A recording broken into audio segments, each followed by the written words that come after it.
Hey guys, we're at Redwood City, California, Motostrano. These guys have an amazing selection of bikes. Cube.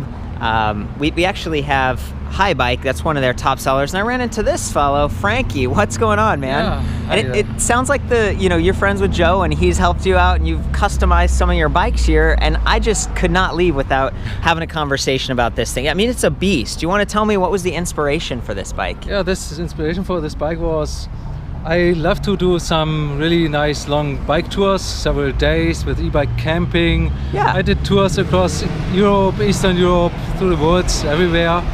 And so this fat tire bike is perfect for kind of these tours because it can carry a lot. It's still really comfortable.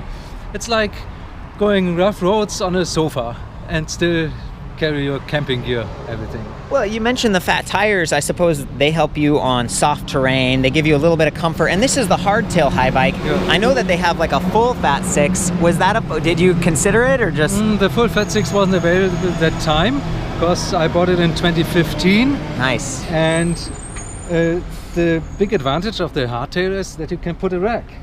Ah, for all the gear, for all the cargo. Yes, that's precisely, yes. Of course. Well, and some of the bags, I didn't want to miss out on getting your feedback because this is so custom, man. I mean, this is like the keep mud out of your eyes fender. This is it, keep the battery and your shins clean. And then, chain, yeah. I mean, yeah, just walk me through. Tell me about all this. This one actually is a motorcycle fender, just a piece of plastic, but it perfectly fits into the rack. How did you get that thing like connected to the rack? I'm going to come on this side and just... It's just put it in here, cut out, and just 2 zip ties. Pressure fit and zip ties. Awesome. Is this something you got in the US or did you bring all this over from Germany? I got it in Germany, but you can get it here. It's just a dirt bike fender piece of plastic. Okay, cool. I also noticed, safety is important, and you got the Supernova, like 3 LED thing, and then up here, what's this one? The M99? Yeah, the M99. If I really have to use it, I just take this bag off, and then it's so nice in the dark. You can see everything. You don't need a helmet light because this covers everything. Can you tell me a little bit about how this light works? Because I was told that it has a sensor, so it goes from like the running lights into bright mode automatically. Is that right? Yes, it does. So you can see at the moment, as it's bright, only the outside LEDs are lit. Yeah. And if it's getting dark, the main beam switches automatically on. Okay, so I guess you get this light because you want to see the trail and not just be seen, like a lot of the Spinninga lights and stuff. They're tiny. I didn't want a cheap bike that has just a little bit like a candle or so. Yeah. I wanted to have a real light, and so it's a little more expensive, but it's really worth it. Did you wire those on yourself, or how did you get that going? Yes, you just take off the cover, and then you can. Here you have the plugs for the light. You can just plug it in there. So it's not too difficult, and you just it's not too difficult. Run the cable along with zip ties or something? Run the cable here, and... Oh yeah, you can see it coming up on the back. Through this tube, this inside here, and comes out there. How do you get it in through? Do you have a vacuum, sucking it through? This rack, it's a tubeless fat. This rack has a hole, especially for a cable. Okay, so it's purpose built that way. What's this thing here? There's like for a trailer? This is a trailer hitch. Yeah. What kind of trailer do you run? Yeah, in Germany I have a standard trailer, and you can just hook it up and go. Okay, I mean I've seen like the Bob Yak ones with the suspension, a single track, or I've seen just a cheap cargo trailer. Okay, for getting groceries.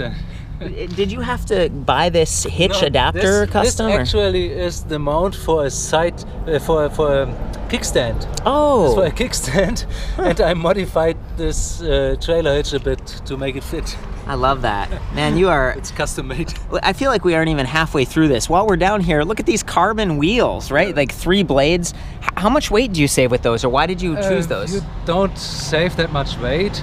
But I like the setup of these. I like the design. Yeah. And it's so easy to mount the tires tubeless. And that saves weight and it lets you go lower, right? That's lower PSI? It's not about the weight. It's more about the flat tires you don't get anymore. Oh. So in Germany, there's so many thorns, and here there's so many nails on the roads. And so you don't worry, you just go. Okay, and if you do get a puncture, you've got sort of a aqueous liner that sort of seals it? There's a liquid, like a milk in the tires, and this automatically seals the tire. Okay, well, thank you. For so long, I thought, you know, tubeless, it's like, well, there's a little less weight and also the lower pressure. Is it lower pressure or am I just misinformed? Can you go a little lower? I can go low pressure, of course. If you have tubes, especially in these tires, and run them around maybe 10 psi, 10 pounds, and you go off-road, every time I had pinch flat. Okay, there we go. That's this is the expert appeal. I really appreciate hearing from you. Yeah. So this rack, it's obviously disc brake compatible. You've got this nice collar. I customized this a bit because these two-layer bags, you can hook them to the side racks. They go to the two-layer rack. And I just put them here, and so I can put my bags there. Do you like this bag because it's waterproof or sturdy? Waterproof, and you can also you can put this in. So if you carry this, these are not in your way. It's a nice bag. Okay, and then you got the trunk bag, Thule. You're obviously a Thule fan. Yes, right? because they really make good stuff for these bags. Also like the Odd Leap for the handlebar pack. It's really nice. I have my mattress, my sleeping bag, and some tent stuff in this. Sweet. So you literally like camp with this, yes. like ride and. Yeah. I think when we were eating lunch earlier, and you were telling me you took one of these bikes out and you were riding it without pedal assist, like just riding it. Yeah. Is this the bike? Yes, it's this bike. So, for example, on the flat road, if you're in a good shape, you really don't need any. They gotta look at these legs. Nice. So I mean, you ride a lot. You go like 1,000 miles. Yeah, I'm skinny, so I have no extra weight. Not a lot. Do you know how much this weighs, like all together? All together, it's like 70 pounds or something like that. Yeah, maybe 70 pounds with the bags, and so yeah. Yeah, it adds a little weight, but the gearing, I also noticed that's customized. So here, this is your other bike, right? This is my other bike. Yeah. So, but you're using the same drivetrain. Yeah. This is the SRAM. What is it? The EX1. Yes, it's the EX1, the 8-speed. 8 sprockets. I mean, look. A lot of times people are thinking like more is better. You know, 11. But with the 8. And you have pedal assist, I guess it's fewer shifts. Or why would you do this? Tell me what's the... Yeah, I was commuting for a while from San Francisco here. Wow. It's 28 miles. That's awesome. And more than 100 stoplights. Wow. So if you go fast, 23, 24, 25 miles an hour and have a stoplight, you brake hard, and with the 11 speed, you are shifting 7 gears or 8 gears. Yeah. And you mess up the gears all the time. And with the 8 speed, acceleration is so fast. You just accelerate, click, click, click, and then you are 25. Huh. And also the stops, you just gear down pretty fast. And it looks like a really wide range too. Yeah. So sometimes, you know, it's like 11 to 42, and this, I don't know how many are on the 48. 48. To 48. Okay. So it's really good for the Bosch, because also I have it also at the fat tire bike, because it's limited in the front chainring. There's only one chainring that fits to the fat tire bike. Oh, I didn't know that. 16 teeth means 40 teeth real. And so if you have the standard 11 to 36 teeth, and you have really steep inclines with the camping gear, that won't work. Okay. And with the 48 in the rear, you can climb walls even with the camping gear, and you have really way less wear on the chain. So I ride this 2,000 miles and the chain is still good. That's okay, good to hear, because I know that the Bosch system has the shift detection that's supposed to ease up a little bit, but you're also a good rider, so I'm sure you ease off a little when you're shifting. Of course I do, yeah. But it's also the power on the chain. If you usually, after 1,000 miles latest, the chain is done. Wow, yeah? I've heard even derailleurs, some people have to replace them more frequently. But with the SRAM EX1, almost no wear. So how much is it to add the SRAM? Like if someone has this bike and they want to do what you've done, how much is that? How you much get help with a shop like Motostrano? I get help with the shop here, but I already converted this in Germany. So in Germany it's maybe 600 euro. Here it might be 800 bucks. Okay. Because you need the trigger, the derailleur, the chain, and the cassette. The cassette is the most expensive.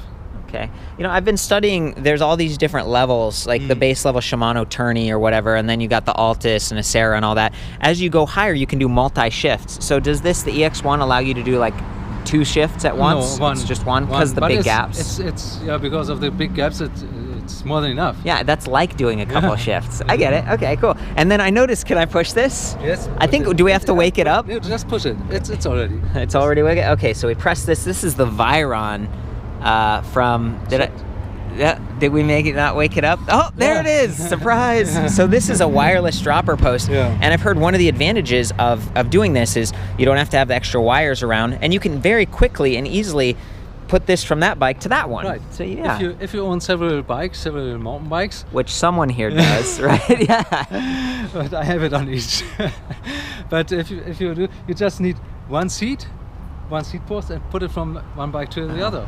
Well, Magura, they built this, and then the interface, you can actually lock out your front or rear suspension too if you have it. But in this case, we've just got the standard RockShox. Is that what came with it? The standard fork right there? Yes. We're looking at the Bluto. Bluto, yeah. I love the fender setup. You've got hydraulic disc brakes. Oh, it looks like quad piston. So Saints, did you upgrade those? No, the very first FatSix they sold in 2015, they had the Saint, because I guess they probably ran out of the XTs.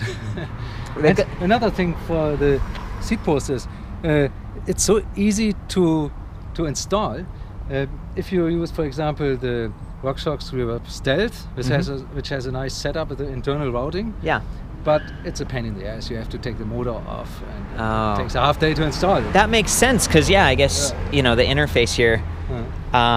Wow, I feel like the one piece that I complain about sometimes with electric bikes is that they don't have bottle cage bosses a lot of times with this design. But I noticed over here that you've, sometimes people use the bosses for a lock, and in this case you've just Velcroed it on. Does that work pretty well, or do you have to adjust it every once in a while? That works pretty well. So I also Velcro it to this bike when I go on tour tomorrow. So I have a lock. And I like the locks with the combination, no key. Yeah. So if you are on a multi-day tour, you don't need to mess with the keys. Yeah. You can't lose keys. Well, and the other thing about the ABUS locking cores a lot of times is sometimes you can get keys to be matching if you have them. But yeah, with the combination, you don't have to worry about it. I love this is the kind of memory foam or whatever that keeps the battery from rattling around. Have you had to tighten up the interface? I've heard that with Bosch you can tighten it a little bit. You can do, but usually you hasn't been a problem. Okay. What else here? We got some cameras going on. In this case, I noticed you mounted your M99 lower down. Is that so that you can I wanted to put another handlebar back, a small one here. I see. Little bento box or something.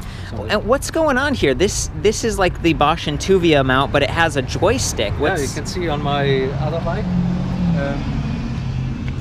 This is for the big speedometer, the Bosch Neon, which has the color navigation built in. So it has multiple screens. It has all your statistics, whatever you rode the last days, and it's hooked up to the internet. You can configure your screens. That's so neat. In Germany, we love this. Okay. You don't need any extra device. So when I go to my bike ride tomorrow, I just go to the map, navigate, go to my saved routes, then I do the Lake Tahoe day 1. Very nice. And you already put it in there, from your phone. So look, I'm going to do a separate video where we talk a little bit about the Neon, because it's new to me and it's a really incredible display. But for someone like you, where you're going on these longer rides, you're cruising all around. You said you ride 1,000 miles a month? Yeah. That's amazing. And so having an all-in-one display like that, this still has the micro USB. So Frankie was saying you have like a USB battery that you charge off the display. I have a small USB battery pack and put this into my bag here, and it's all the time charged to the Bosch speedometer. That's great. And then you use that for your phone or whatever you need. So at night, if I need to charge my phone, I charge my phone with it. That's incredible, man. And I love that you've got the Powerpack 400. You said you got this bike in 2014, so 15, 16. I mean, for the past 2.5 years, maybe, or 3 years. It's now more than 3 years old. More than 3. No, more than 2 years old. There we go. I was like, I hope I got my math right. But I mean, that's great. It's still doing fine. And now Bosch has the Powerpack 500, so you could upgrade and get even more capacity. Of course. So same interface. For my ride, as I'm doing camping and don't charge a lot, I just take two 500 and so I'm pretty good. If I go for lunch somewhere, I just charge them for an hour. Where do you put the second battery? Where's the best place to put it? I put it in a second bag on the other side. So Okay. I keep my tools and batteries separated to the stuff I need at night at a place. Oh, so smart. I have one bag that I can leave on the bike. There's a spare tire, even a spare tire, Nice. tubes and tools and the batteries. Some bear spray in there? Is that part of it? And the other bag, I have my stuff I need in my tent. So. Okay, this is cool. It's so fun. Thank you. I know this is like your personal space here. This is the choices you've made. Thank you so much for sharing. Is there anything else that you wish to point out that we've missed or that you wish to say, Frankie? I guess it's pretty much all said. Yeah, welcome to America. Thank you. You know, it sounds like you're from Germany. You've traveled all around Eastern Europe by bike. Now you're here. You're enjoying the time. At Motostrano, they do these rides, right, where you kind of go out and go mountain biking. Yeah. So it's a perfect place to land. It is. It's a pleasure to meet you. And Motostrano is the only one I know in the US that has any knowledge at all about e-bikes. About like the European Because stuff. There's so much. The US is so behind. Oh man, guys, I'm doing my best. Yeah. We're trying our best here. So thank you so much. You're Nice welcome. to meet you. Yeah. And have a safe ride this weekend. Thank you. Cheers. So, you know, we're hanging out earlier and I just had to ask. I noticed there's a bunny here, there's a bunny up here, there's a bunny there. Tell me the story. Where did you get these things? Yeah, this is my favorite bunny. He's traveling with me all over the world, everywhere. Aw. I have this guy with me always. And this one I found on the road and I couldn't leave him alone. Oh, it's a rescue, so you just popped him in the bottle. And check it out. This is what I'm always talking about. You got a bottle holster right there. This is a kind of bottle mount, yeah. And then if you're really thirsty, you got the hydration pack, right? On my big tours, I have my camelback, and so I have some water here. That's perfect. So we can get around this missing bottle mount on the bikes. That's a good call. And now more and more with the inset batteries and stuff, we're starting to see room again, and some of the companies are making it work. Thanks again. This was a lot of fun. Yeah, you're welcome. Yeah, there we go. Oh boy.